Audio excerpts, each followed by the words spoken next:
بسم الله الرحمن الرحيم. يا بني إسرائيل اذكروا نعمتي التي أنعمت عليكم وأني فضلتكم على العالمين.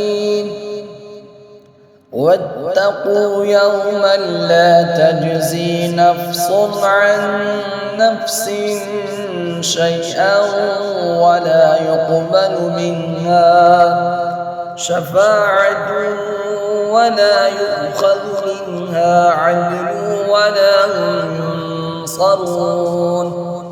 وإذ نجيناكم من آل فرعون يسومونكم سوء العذاب يذبحون أبناءكم ويستحيون نساءكم وفي ذلكم بلاء من ربكم عظيم.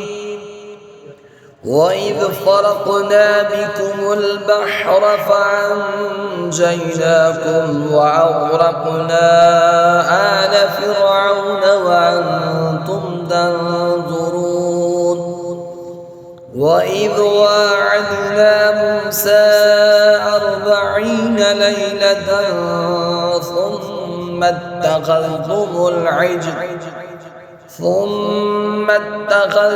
العجل من بعده وأنتم ظالمون.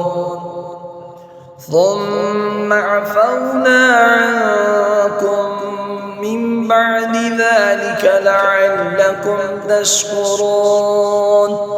وإذ آتينا موسى الكتاب والفرقان لعلكم تهتدون.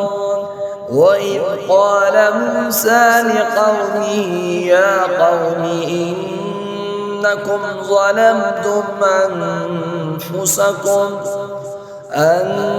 أنفسكم باتخاذكم العجل فتوبوا إلى بارئكم فاقتلوا أنفسكم ذلكم خير لكم عند بارئكم فتاب عليكم إنه هو التواب الرحيم.